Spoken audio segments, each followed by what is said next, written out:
Namo Mita Butsu. Good morning, good afternoon, good evening, wherever you are, whenever you are, in which realm, whichever realms of existence you are, whichever mind states you're in, whatever conditions you're in. You're always welcome to my channel. You are welcome to Jodo Shinshu. You are welcome to the ocean of the vow. So today, sort of starting a new series that I've been thinking about doing for a long time, very long time actually. Before even when I had my two other incarnations of past Buddhist channels that I had, I had it at one point or another thought, oh, it'd be cool to do this kind of series that I'm about to introduce, which is a series of videos on Buddhist art, music, culture, and philosophy, kind of Buddhist arts and humanities, if you will, because that's been an important part. I mean, first and foremost, it's been a very important part of my Buddhist journey. Um, um, of my causes and conditions, that things that became a cause and condition for me to gravitate toward the Buddha Dharma, to eventually embrace the Buddha Dharma, and music, well, particularly East Asian culture, East Asian music, East Asian images and artwork, and as well as specifically Buddhist imagery and art, became a cause and condition for me, even at a very young age, to eventually, like I say, gravitate toward the Buddha Dharma, and then in this rare human birth to encounter, eventually to encounter the Jodo Shinshu, Pure Land teachings and Jodo Shinshu teachings. So it's a very important thing to me. But also, the arts and humanities in general have always been a big kind of part of my life, both out of in a sense of interest, but also education, and actually education from a very young age. I had an aunt who was a music teacher, and she taught myself and my brother, probably more so myself, a lot about the eventually, because I think I kind of showed more interest. I was a bit older perhaps, and showed a bit more interest at the time when she was sort of teaching us about music. I mean, she was literally teaching us to play piano, and then was teaching me to play guitar. Unfortunately, I never kept up those those disciplines, but she did teach me about music, about classical music, about jazz, about different aspects, lots of different aspects about music and music history and so forth. And so and she was quite clever about it. She kind of, in a sense, she used skillful means, in a very mundane sense of the word, not in a Buddhist sense of the word. She used popular things at the time, that popular musicians and bands and popular movies at the time, to kind of generate interest or raise interest in me about classical music, jazz. So, for instance, she used to have us listen to Queen, certain Queen songs, because it would use kind of operatic music and operatic sounds, and things like that. Trying to think of other musicians at the time, that did things like that. I guess ELO, just other. This was kind of in the 70s that she was teaching me. So anyway, the point is, this was a big part of my life. Shouldn't go into, don't want to go too much into detail about the specifics of my mundane human existence in this human birth. But suffice it to say, just in general, the arts, humanities, and culture and philosophy and history and all those kinds of things have been a part of my life. Both obviously, growing up as well as education. I went to a pretty good, in some ways, I came up through a pretty good educational system in the States, the area where a good school district. In terms of education, there was a lot of aspects of it that weren't so great, but the education was top notch that I got, was excellent, and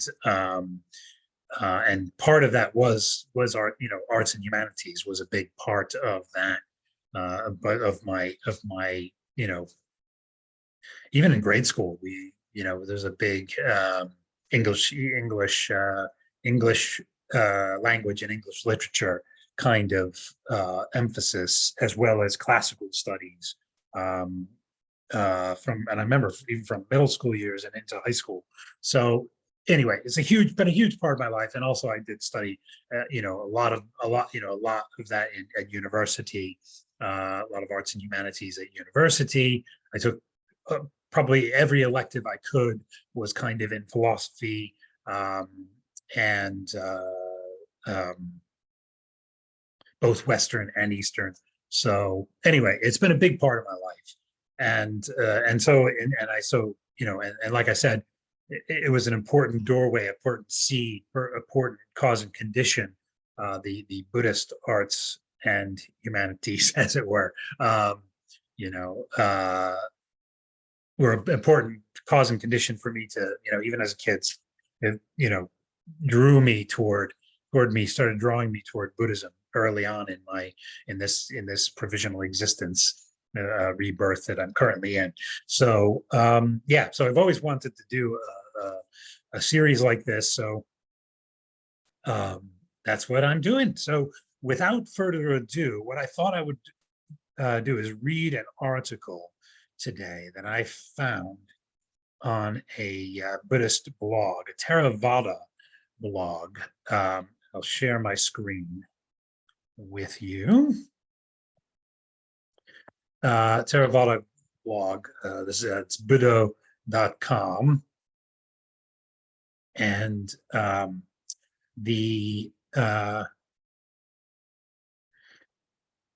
and that's just, I guess it's by it's just by them. I don't think there's a specific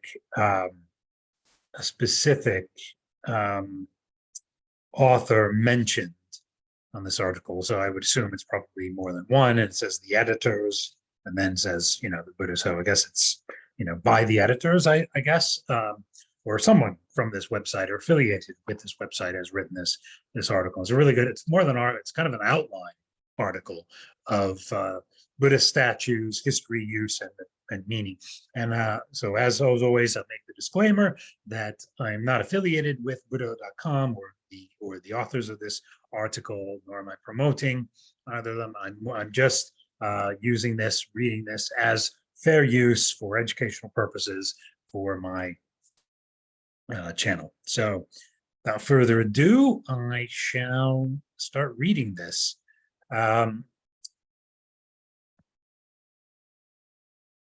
So when did the use of, and this is, like I said, it's from a Theravada. So keep in mind, I think it's a Theravada website so it's going to be from a Theravada point of view. But, and I know this is Jodo Shinshu channel. Well, I'm a Jodo Shinshu. So by virtue of me being a Jodo Shinshu, it's my channel. So, mostly what's focused on in this channel is Jodo Shinshu. But, the Buddha said, read, study broadly, and have a broad view, and as long as you can kind of look at this through the Jodo Shinshu eye, as it were, always keep the Jodo Shinshu perspective. But I think it's important to embrace all of Buddhism, and to keep that part of our lives. So anyway, when did the use of statues in Buddhism begin? What did the Buddha himself advise on their use? And what do the various Buddhist statues mean? In this text, we answer all these questions and more. This is a guide to Buddhist statues. Of course, you could write a separate book about each chapter in this text, and in particular, and in part, that actually has been done by other authors, indeed. But for the ordinary person, those books are often too detailed, while a general idea of what your Buddha image actually means and how you can use it can indeed be fun and engaging. Yes, indeed, I agree. We hope, you know what, I'm going to just increase the size of this for you. There. Should be pretty good. Okay. Okay, we hope to have found the right balance between detail and readability here. Perfect. That sounds good to me. You can use this text as a kind of short reference book to look up the meaning of your image at home. You can also just read through it and see if you can discover a deeper value in it that goes beyond the image of wood, metal, or stone, the drawing or photo. So that's why I have chosen this article, because I think it does strike that balance. And it's like a good overview and a good reference book, a reference guide to all of this. And I just thought it's like the perfect thing to kind of read through. So in order to be able to follow the whole thing, it helps to have some basic knowledge about who the Buddha actually was, what kind of followers he had, and what contemporary Buddhist movements there are. For a general introduction to Buddhism, we recommend What is Buddhism? And you can read more about the Buddha himself in the life of the Buddha. So just going to click on that and just show, okay, so it's another article on this that you can go to if you wish. Later on, I'm going to put the link for this article or this guide or reference booklet, I guess you'd call it, in the link in the description. And then also probably similar thing. Yeah, same, it's an article on this. So feel free to use that. An explanation about different Buddhist movements can be found in the Buddhist schools, Theravada, Mahayana, Vajrayana. So, you know, lots of good guides here in this website. The chapter 4 in the chapter, the 4 stages of liberation of our text, the Four Noble Truths, essence of the Dharma, we briefly consider what an arhat, an enlightened disciple of Buddha, actually is. A true lover can always find even more in-depth info in Bhikkhu Bodhi's text, Arhants, Bodhisattvas, and Buddhas. So all those links are here when you bring this. If you bring this link up of the article I'm reading, all of that's at the very beginning, and you can use that. Interested? Then read on. And here's just basically the table of contents. So I'll just scroll down to the first heading. So 1, the Buddha's advice on devotion. During his life, the Buddha repeatedly discouraged worship directed only at him as a person. How should we see this in relation to the use of statues and the like in daily practice? We start with a passage from the Mahaparinibbana Sutra. This sutta is about the actions and teachings of the Buddha in the last phase of his 80-year long life. right up to the moment when his body dies and he enters final nibbana, and even further until the first events immediately afterwards. It is a magnificent work, in our opinion, one of the most beautiful suttas in the Pali Canon, and certainly worth studying in its entirety. For now, however, the following passage is of interest, in which Ananda, more or less the Buddha's assistant and disciple known for his phenomenal memory, asks a question. Ananda's concern.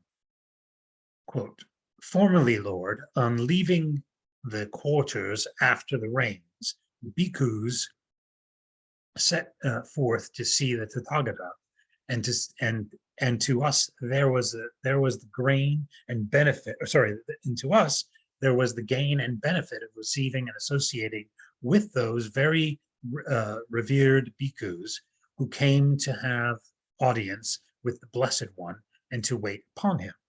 But Lord, after the Blessed One has gone, we shall no longer have that gain and benefit." Unquote. The 4 places of pilgrimage. There are 4 quote.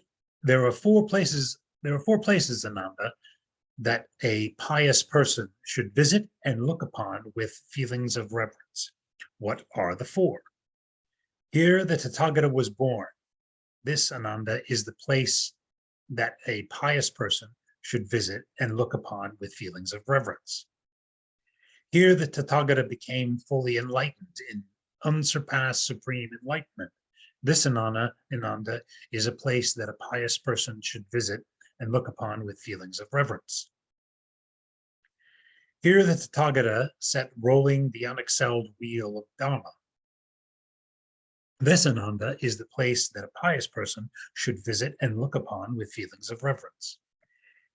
Here the Tathagata passed away into the state of Nibbana, in which no element of clinging remains. This, Ananda, is a place that a pious person should visit and look upon with feelings of reverence. These, Ananda, are the 4 places that a pious person should visit and look upon with feelings of reverence. And truly there will come to these places, Ananda, pious bhikkhus and bhikkhunis, laymen and lay women, reflecting, quote, "Here the Tathagata was born, here the Tathagata became fully enlightened, in unsurpassed supreme enlightenment. Here the Tathagata set rolling the unexpected wheel of Dhamma. Here the Tathagata passed away into the state of Nibbana, in which no element of clinging remains." And wherever possible, Ananda, should die, and whoever, Ananda, should die on such a pilgrimage, with his heart established in faith at the breaking of the body after death, will be born in a realm of heavenly happiness. Unquote. That was the unquote of all of what the Buddha was saying there in that moment. Then the Venerable Ananda said, "How should we act, Lord, respecting the body of the Tathagata?"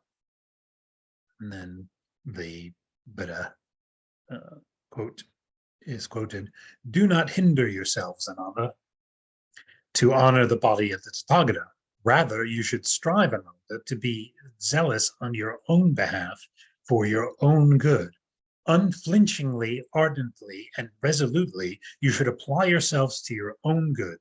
For there are, Ananda, wise nobles, wise Brahmins, and wise householders who are devoted to the Tathagata, and it is they who will render the honor of the body of the Tathagata." Unquote. Of the Buddha, that was. Then the Venerable Ananda said, "But how, Lord, should they act respecting the body of the Tathagata?" The Buddha answers, "After the same manner, Ananda, as toward the body of a universal monarch." And then Ananda responds, "But how, Lord, do we act respecting the body of the universal monarch? I'm not going to keep saying those interjections. I think you get the idea of how the sutta goes. The body of the universal monarch, Ananda, is first wrapped round with new linen and then with teased cotton wool. And so it is done up to 500 layers of linen and 500 of cotton wool. When that is done, the body of the universal monarch is placed in an iron oil vessel. I'm not going to note the notes. You can read that later yourself. Let me start that sentence again. When that is done, the body of the universal monarch is placed in an iron oil vessel, which is enclosed.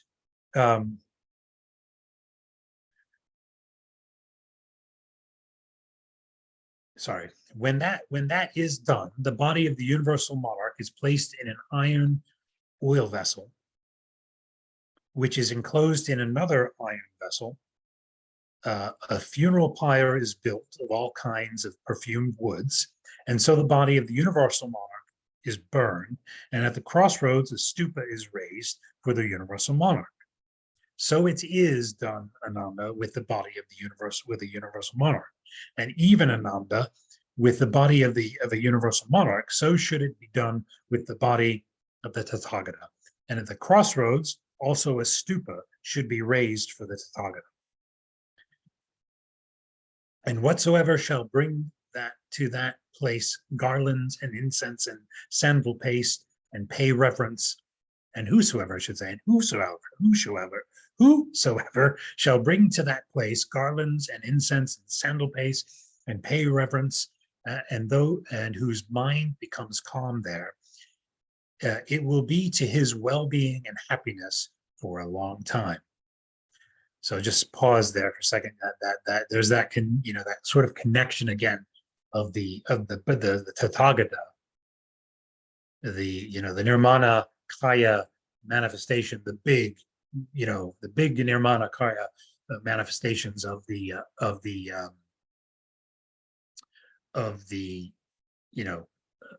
Tathagata.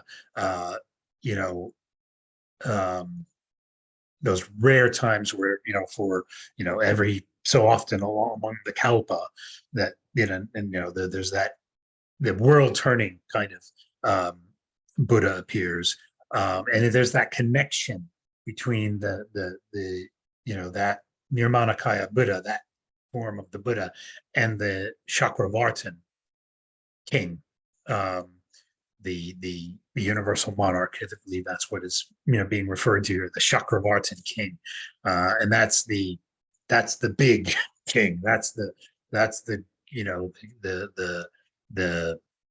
the world turning king, the world ruling king, worlds ruling, I should say, king, over all of the four quadrants, and in terms of the Saha world, the king over all the four quadrants, all the four, the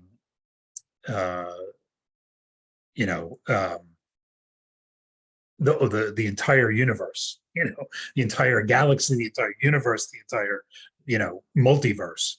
At times, I think, there's probably, I think there's different levels of of the Chakravartin kings. But anyway, there's this connection between a Chakravartin king. In the case of Maitreya, a Chakravartin king is going to come just like the big Kahuna type Chakravartin king that appears with his treasures, 7 treasures, including the big kind of wheel, jeweled wheel, that kind of announces the coming of the Chakravartin king across the universe, kind of thing. So that he appears just before Maitreya, I believe, if I'm not mistaken.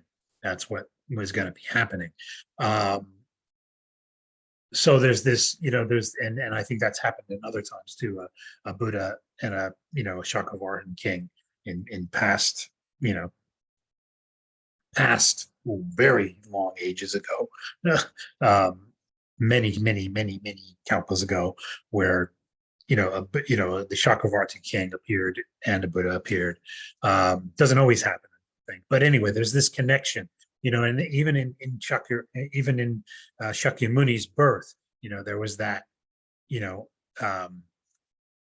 that there was that prediction, only the sages or the Brahmin, uh, that were presiding over his mother's pregnancy and his birth and everything, and they predicted that he would, you know, um, that this child would either be, a world turning teacher, a world teacher, or a world turning monarch, or a great king.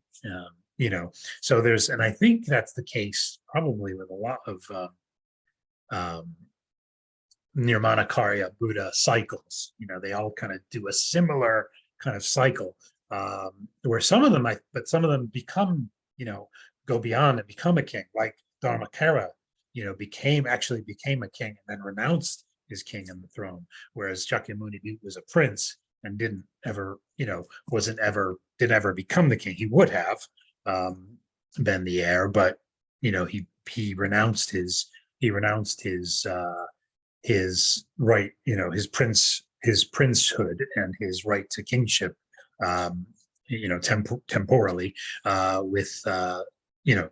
So anyway, there's this connection between kingship and the Tathagata, the Chakravartin and the Tathagata, and yeah. So just wanted to kind of bring that out. And I quite like this reading about, about these places of reverence and the benefits of derived from them and things like that. It's just really good to read and good to hear. There are four persons. So we're now this is still Shakyamuni speaking. There are four persons, Ananda, who are worthy of a stupa. Who are those four? A Tathagata, an Arhat, a fully enlightened one is worthy of a stupa. So a Tathagata, an Arhat, a fully enlightened one is worthy of a stupa. So also is the Prasekya Buddha or Pratekya Buddha, the Prasekya Buddha, and a disciple of a Tathagata and a universal monarch. So I think the four here are, so this is one category, a fully enlightened one. So a Tathagata and an Arhat. That's a category of a fully enlightened one is worthy of a stupa.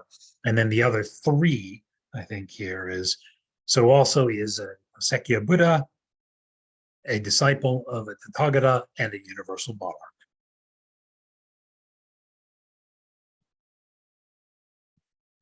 And why, Ananda, is a Tathagata, an Arhat, a fully enlightened one, worthy of a stupa?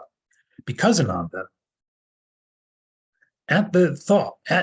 because Ananda, at the thought, this is the stupa of that blessed one, Arhat, fully enlightened one.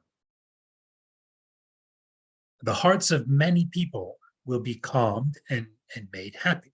And so calmed and with their minds established in faith therein, at the breaking up of the body after death, they will be reborn in a realm of heavenly happiness. And so also at the thought, this is the stupa of the Prasekya Buddha, or this is the stupa of the disciple of that Tathagata, Arhat, fully enlightened one, or this is the stupa of that righteous monarch who ruled according to the Dhamma. The hearts of many people are calmed and made happy, and so calmed with their minds established in faith therein. At the breaking up of the body after death, they will be reborn in the realm of heavenly happiness. And it is because of this, Ananda, that these four persons are worthy of a stupa. So, just right here, just the massive impact of a stupa, of someone just seeing a stupa or being in the presence of a stupa, just the massive impact that can have on the hearts and minds of beings. Is incredible. And I guess in other times, even their future future rebirth even was affected by was affected by that. So at the same time, this at the same time in the same sutta, the following passage can be found. So yeah, actually, before I go on to that, I just had another thought. So there's an impact of these things on a person's mind stream of them just seeing it and being in the presence of a stupa, this form of Buddhist art. There's an impact on this mind stream, an impact on the heart mind, an impact on their causes and conditions. It's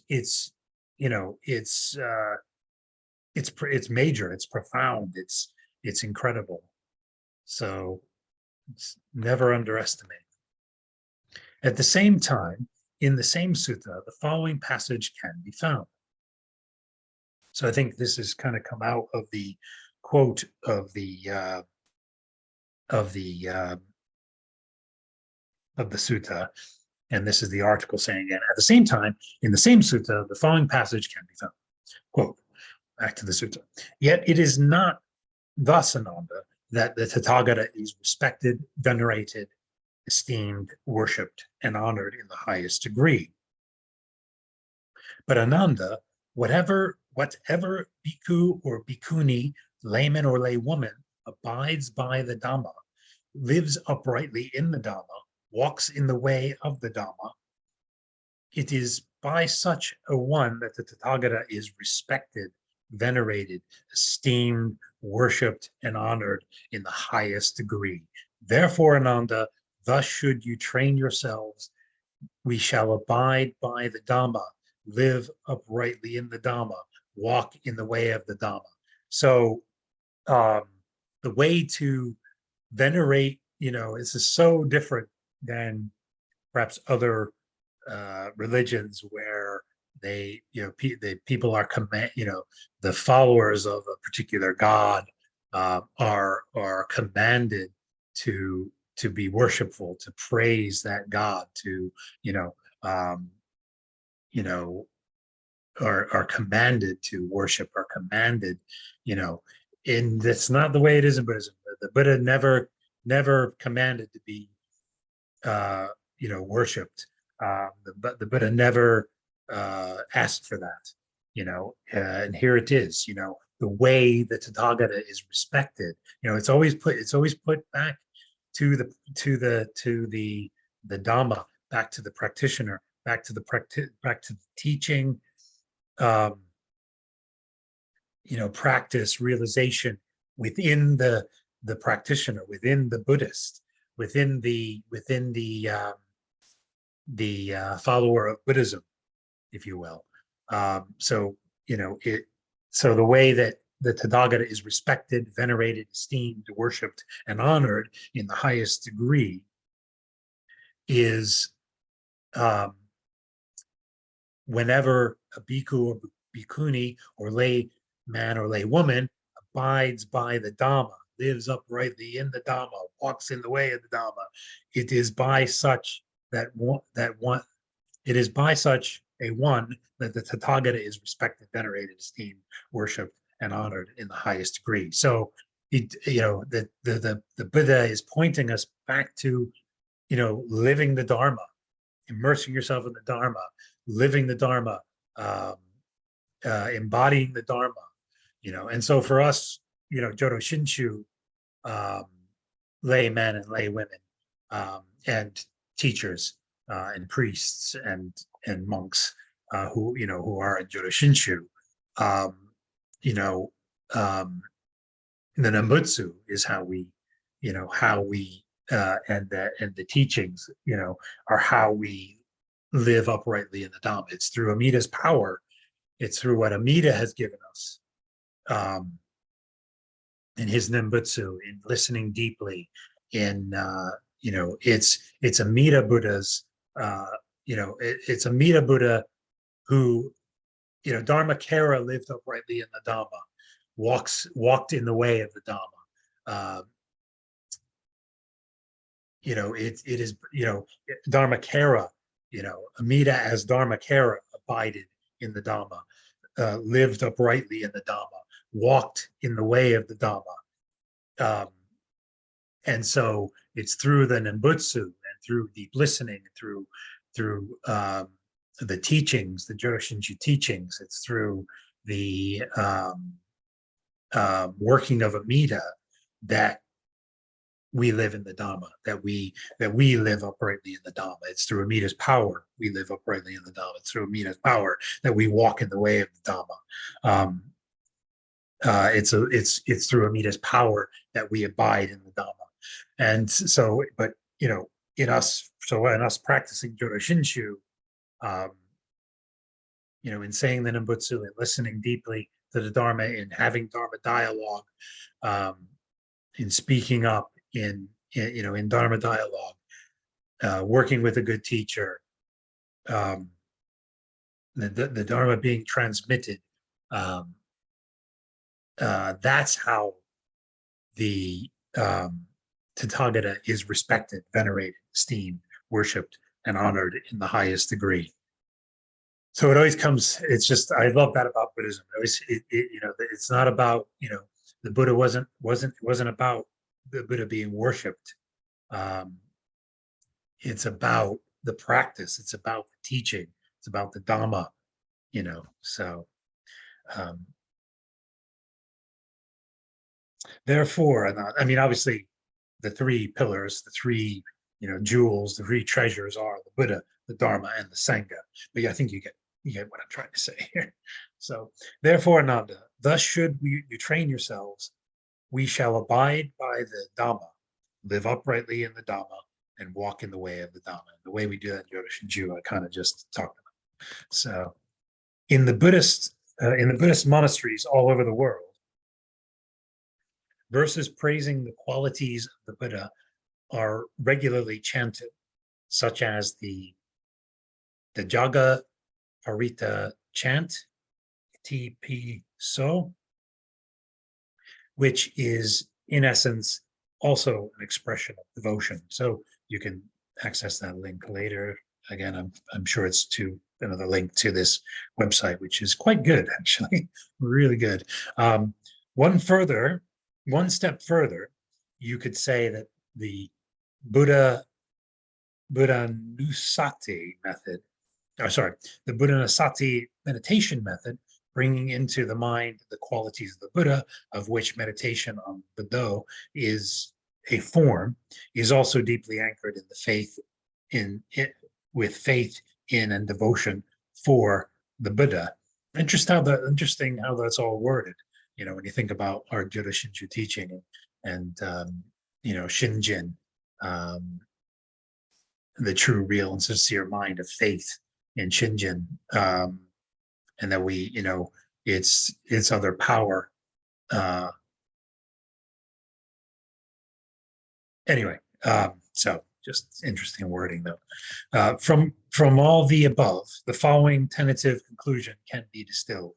Although during his lifetime, the Buddha repeatedly discouraged worship that was only aimed at him as a person, devotion as an expression of a deep faith stemming from right view or wisdom, or from the intention to further develop the Buddhist path within oneself, is indeed beneficial. So I'm going to read that again. It's a very, very important point. From all the above, the following tentative conclusion can be distilled. Although during his lifetime, the Buddha repeatedly discouraged worship that was only aimed at him as a person, devotion as an expression of deep faith stemming from right view or wisdom, or from the intention to develop further the Buddhist path within oneself, is indeed beneficial, which is basically what I was trying to explain, which was basically much more succinctly and eloquently what I was trying to explain just moments ago, discussing moments ago.